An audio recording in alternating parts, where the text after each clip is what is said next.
Sir Hydraa మరి చెరువుల్ని ఆక్రమించి కట్టిన కట్టడాలన్నిటిని కూల్చివేస్తూ వస్తుంది సార్. అయితే మొదట్లో దీనికి చాలా పాజిటివ్ రెస్పాన్స్ వచ్చింది. అందరి దగ్గర నుంచి కూడా సపోర్ట్ అయితే లభించింది సార్. కానీ పోను పోను దీనిపైన వ్యతిరేకత స్టార్ట్ అయింది సార్. నిన్న సామాన్యుల ఇల్లు కూల్చేశారని చెప్పేసి వాళ్ళంతా కూడా తిరుగుబాటు చేశారు. పెట్రోల్ పోసుకొని మరి తగలబెట్టేసుకుంటాం అన్నట్టుగా చేశారు సార్. చాలా మంది ఏడ్చేశారు కూడా.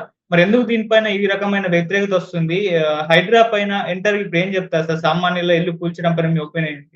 నిన్న మొన్న వినాయక చవితి రోజు మాదాపూర్‌లో సున్నం చెరువు ఆక్యుపేషన్ ఎఫ్‌టీఎల్ అంటే ఫుల్ ట్యాంక్ లెవెల్ ఆక్యుపేషన్, తర్వాత బఫర్ జోన్ ఆక్యుపేషన్ పేరుతో కొన్ని కూలగొట్టారు. అట్లాగే అమీన్‌పూర్‌లో కూడా కొన్ని కూలగొట్టారు. దుండిగల్ మున్సిపల్ పరిధిలో మల్లంపేట కత్వా చెరువుకు సంబంధించిన ఎఫ్‌టీఎల్ అండ్ బఫర్ జోన్‌లో ఉన్న ఇండ్లను కూలగొట్టారు. ప్రధానంగా ఏందంటే లక్ష్మీ శ్రీనివాస్ కన్‌స్ట్రక్షన్ సంస్థ చేపట్టిన 13 విల్లాల్ని కూలగొట్టారు. ఆ తర్వాత డ్రైవ్ ఇన్ రెస్టారెంట్‌కి సంబంధించిన కన్‌స్ట్రక్షన్‌లో ఉన్న కొన్ని బిల్డింగ్‌లని కూలగొట్టారు. అట్లాగే అమీన్‌పూర్ దగ్గర పెద్ద చెరువు ఉంది సంగారెడ్డి జిల్లాలో.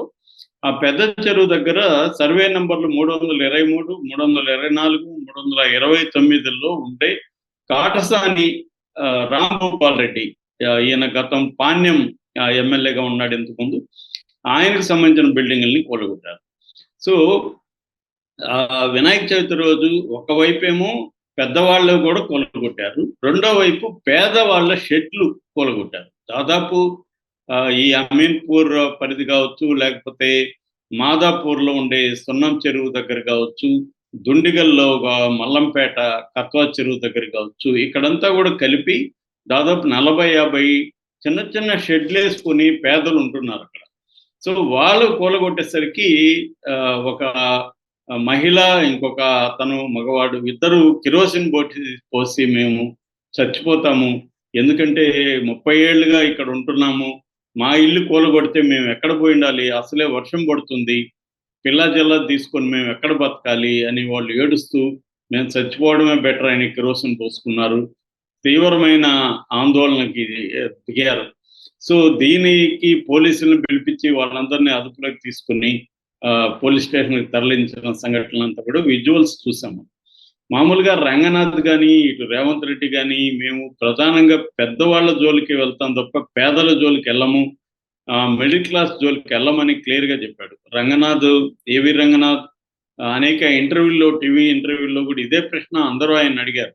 మిడిల్ క్లాసు వాళ్ళు ఇప్పుడు ఎవరో బిల్డరు చేసి డెవలప్ చేసి అమ్మేసి ఉంటాడు, వాళ్ళు తెలియక మిడిల్ క్లాస్ వాళ్ళు తీసుకుంటారు, మీరెళ్ళి ఇప్పుడు కూలగొడితే వాళ్ళు వాళ్ళకి నష్టం ఎవరు ఇస్తారు? తప్పు చేసింది ఇక్కడ బిల్డరు, తప్పు చేసింది ప్రభుత్వ అధికారులు, వాళ్ళు పర్మిషన్ ఇచ్చారు, బిల్డర్ కట్టాడు, వీళ్ళకి తెలియక చాలా మంది వెళ్ళి చేరిపోయారు. ఎఫ్‌టీఎల్ ఎక్కడుందో, బఫర్ జోన్ ఎక్కడుందో ఎలా తెలుస్తుంది? చెరువే అక్కడ కనబడదు. చెరువే కనబడినప్పుడు ఇక్కడ ఒక చెరువు ఉంది, దీనికి ఒక ఎఫ్‌టీఎల్ ఉంది, దీనికి ఒక బఫర్ జోన్ ఉంది అనేది ఎలా తెలుస్తుంది? సో ప్రభుత్వం చేసే తప్పులు, బిల్డర్ చేసే తప్పులకి వీళ్ళెందుకు బాధ్యత వహించాలి, వీళ్ళెందుకు సఫర్ కావాలి అనే ప్రశ్న అడిగితే ఆయన ఏమన్నాడంటే, మేము పేదల జోలికి మధ్య తరగతి వాళ్ళ జోలికి వెళ్ళము, ప్రధానంగా ఎవరైతే పెద్ద స్థాయిలో పెద్ద పెద్ద ప్రాజెక్టులు కట్టేశారో వాళ్ళ జోలికి వెళ్తామని కూడా ఆయన చెప్పాడు. కానీ ఆచరణలో అది కనపడట్లేదు. చాలా చోట్ల మిడిల్ క్లాస్ వాళ్ళవి, పేదలవి కొట్టేస్తూ ఉన్నారు. సడన్గా రావడం, నోటీసులు ఉండవు, వాళ్ళకి టైం ఇవ్వరు, వాళ్ళు ఇండ్లు ఖాళీ చేసి వెళ్ళడానికి. సడన్గా వచ్చి ఒక అర్లీ మార్నింగ్ 5 గంటలకు వచ్చి ఇంట్లో ఉన్న వాళ్ళంతా బయటికి పంపించేసి ఇల్లు కూలగొట్టేస్తే వాళ్ళ సర్వస్వం నాశనం అయిపోతుంది కదా, వాళ్ళు ఎలా బతకాలి, ఎక్కడ బతకాలి? సో ఇది ఇప్పుడు పెద్ద సమస్యగా అయిపోయింది. హైడ్రా నువ్వు అన్నట్టు బిగినింగ్లో మంచి పేరు వచ్చింది, ఎందుకంటే నాగార్జున కన్వెన్షన్ కొట్టడం, పెద్ద పెద్దోళ్ళ బిల్డింగ్లు కొట్టడం, ఇదేదో బాగానే ఉంది. చెరువులు దాదాపు 180 చెరువులు ఉంటే అందులో 130 చెరువులను ఆక్యుపై చేసుకునేసి కట్టేశారు. సో చెరువులను కానీ క్లియర్గా విడిపించగలిగితే ఈ వరదలు అనేది హైదరాబాద్కి రావు. ఎక్కడెక్కడ వాటర్ ఆ చెరువుల్లోకి వెళ్ళిపోతుంది, కాలువలు క్లీన్గా ఉంటే కాలువల ద్వారా వెళ్ళిపోతాయి. సో జనావాసాలకి వరద బెడ తప్పుతుందని అందరూ సంతోషించారు. రేవంత్ రెడ్డికి అభినందనలు వచ్చాయి. ఈవెన్ చంద్రబాబు కూడా ఇదే కాన్సెప్ట్ని అక్కడ కూడా ప్రవేశపెడదామని ఆలోచనలో ఉన్నట్టుగా చెప్తున్నారు. ఇది దేశవ్యాప్తంగా కూడా సంచలనమైంది హైడ్రా అనేది. కానీ ఆచరణలు వచ్చేసరికి మళ్ళీ అవే జరుగుతుంది. దీంతో నిన్న మళ్ళీ ఏవి రంగనాథ్ ఒక మీడియాతో మాట్లాడాడు. ఆయన ఏమంటాడంటే ఫస్ట్‌లేమో మిడిల్ క్లాస్ కూలగొట్టము అన్నాడు. ఇప్పుడేమో మాట మారుస్తున్నాడంటే పాతవి కూలగొట్టము, కొత్తవి మాత్రం కూలగొడతాం. కొత్తవి మాత్రం ఎలా కూలగొడతారు? కొత్తవైన వాటికి ఎవరు పర్మిషన్ ఇచ్చారు? బిల్డర్ బిల్డర్‌కి డబ్బులిచ్చి వీళ్ళు కొనేసుకొని ఉంటారు. కొనేసుకొని నిర్మాణాలు చేసుకుంటుంటారు. దాన్ని కూలగొట్టేస్తే వాళ్ళ దానికి పెట్టిన ఇన్వెస్ట్‌మెంటు పాపం వాళ్ళు జీవితాంతం కూడబెట్టుకొని ఉన్నది ప్లస్ అప్పులు చేసి బ్యాంక్ లోన్‌లు తీసుకొని ఇన్‌స్టాల్‌మెంట్లు కట్టుకునే వాళ్ళు ఎక్కువ మంది ఉంటారు. సో వాళ్ళది నువ్వు సడెన్‌గా ఎళ్లి కూలగొట్టేస్తే ప్రాబ్లమ్ వాళ్ళకి ఎట్లా బతకాలి? ఇది రంగనాథ్ గాని, రేవంత్ రెడ్డి గాని ఆలోచించాలి. వాళ్ళకే ఇది ప్రాబ్లమ్ అవుతుంది. యాక్చువల్‌గా రేవంత్ రెడ్డి గోల్ ఏంటి? హైడ్రా పెట్టడం వెనక హైదరాబాద్‌లో కాంగ్రెస్ పార్టీ విన్నింగ్ అవకాశాన్ని పెంచాలి. పెంచాలంటే హైదరాబాద్‌ని బీఆర్ఎస్ కంటే తాను బాగా డెవలప్ చేస్తున్నట్టు చూపించాలి. అందుకనే ఫోర్త్ సిటీ అని, ఫ్యూచర్ సిటీ అని ఒక కాన్సెప్ట్‌ని తీసుకొచ్చాడు. హైదరాబాద్‌ని డెవలప్ చేయబోతున్నట్టుగా చెప్తున్నాడు. That is one part. Second part ఏమంటే హైదరాబాద్ అంటేనే విపరీతంగా కొద్దిగా వర్షం పడినా కూడా రోడ్లకి ఎక్కడెక్కడ ఆగిపోతున్నాయి. కాలనీలు మునిగిపోతున్నాయి. కాబట్టి దీన్ని అరికట్టాలంటే ఈ చెరువుల్ని విముక్తి చేయాలి, కాలువల్ని విముక్తి చేయాలన్న కాన్సెప్ట్‌తో రేవంత్ రెడ్డి ఈ హైడ్రా కాన్సెప్ట్‌ని జీవో ద్వారా 2 నెలలకు ముందు తీసుకొచ్చారు. సో అది ఆయనకు ఉపయోగపడుతుంది, ప్రజలకు కూడా ఉపయోగపడుతుంది. మంచిదే. కానీ ఇప్పుడు ఈ పేదల మీదకి, మధ్య తరగతి మీదకి బుల్డోజర్లు వెళ్ళడం వల్ల ఏమవుతుందంటే రేవంత్ రెడ్డికి కూడా నెగెటివ్ అయిపోతుంది. ఆల్రెడీ అన్ని పొలిటికల్ పార్టీలు రేవంత్ రెడ్డికి యాంటీ అయిపోయే పరిస్థితి కనపడుతుంది. ఇంక్లూడింగ్ కాంగ్రెస్. కాంగ్రెస్‌లో కూడా పల్లం రాజు లాంటి వాళ్ళ కాంగ్రెస్ సంబంధించిన బంధువులు, వాళ్ళ బ్రదర్‌ది వీళ్ళవన్నీ కూలగొట్టారు. ఆల్రెడీ దానం నాగేంద్ర అనుచరుడిది కూలగొట్టారు. ఇలాగ జరుగుతున్నాయి. అంటే రేవంత్ రెడ్డి నిష్పక్షపాతంగా ఉన్నట్టు చెప్పుకోవాలి కాబట్టి కాంగ్రెస్ పార్టీలో కూడా కొంతమంది చేస్తున్నారు.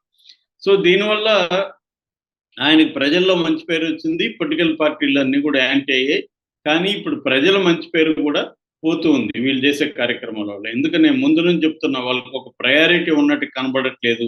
అంటే ఈ చెరువుల్ని ముందు విముక్తి చేయాలి. ముందు పెద్దవాళ్ళవి టార్గెట్ చేసి తర్వాత ఎడ్యుకేట్ చేసి కింది స్థాయికి వెళ్దాము. వాళ్ళకి ఆల్టర్‌నేటివ్ చూపించి ఇప్పుడు వీళ్ళు చెప్తున్నారు ఈ 30 షెడ్యూల్ మేము 20 ఏళ్లుగా 30 ఏళ్లుగా ఉన్నాం ఇక్కడ. సడెన్‌గా వచ్చి ఇప్పుడు కూలగొట్టేస్తే మేము ఎక్కడికి పోవాలని అడుగుతున్నారు. రంగనాథ్ ఏమో నిర్మాణాల్లో ఉన్నవి మాత్రమే చేస్తున్నాము. ఆల్రెడీ నిర్మాణాలు అయిన వాటి జోలికెళ్ళట్లేదు అంటున్నారు. మరి ప్రజలు చెప్తున్నారు 30 ఏళ్లుగా మేము ఉన్నామని. సో ఈ పాతవే కదా! మరి రంగనాథ్ దీనికి సమాధానం ఇవ్వట్లేదు. సో రెండోది వీళ్ళకి పర్మిషన్ ఇచ్చిన అధికారుల మీద ఇప్పటివరకు ఏమీ చర్య తీసుకున్నట్టుగా కనిపించట్లేదు. సో ఇది అందువల్ల ఏదైనా కూడా బిగినింగ్‌లో బిల్డప్ ఒక మిత్ క్రియేట్ అవుతుంది. తర్వాత పోను దాంట్లో ఉండే ప్రాబ్లమ్స్ అన్నీ తెలుస్తాయి. సో అలాగే ఇప్పుడు ఈ హైడ్రా కూడా బిగినింగ్‌లో వచ్చింది. మెల్లమెల్లగా రేవంత్ రెడ్డికి యాంటీగా మారే పరిస్థితి కనబడుతోంది.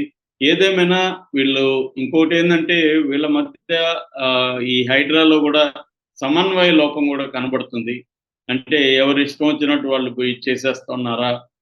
ఇది ఒక సెంట్రల్ కోఆర్డినేషన్‌గా జరుగుతుందా? ఒక మెథడ్ ఉందా దీంట్లో? దీన్నంతా రంగనాథ్ వ్యక్తిగతంగా పర్యవేక్షిస్తున్నాడా? ఇవన్నీ ప్రశ్నలుగా మిగులుతా ఉన్నాయి. ఎందుకంటే పేదలు, మిడిల్ క్లాసు వీళ్ళ బిల్డింగుల జోలికి వెళ్ళకుండా ఉండాల్సిన అవసరం ఉంది. కానీ వెళ్తున్నారు. కొత్తగా కట్టే వాటిని కూడా ఇంకా కట్టొద్దని చెప్పొచ్చు కానీ ఒక డెడ్‌లైన్ పెట్టి ఈ డెడ్‌లైన్ తర్వాత ఇంకా కట్టితే మేము కూలుస్తామని చెప్పొచ్చు.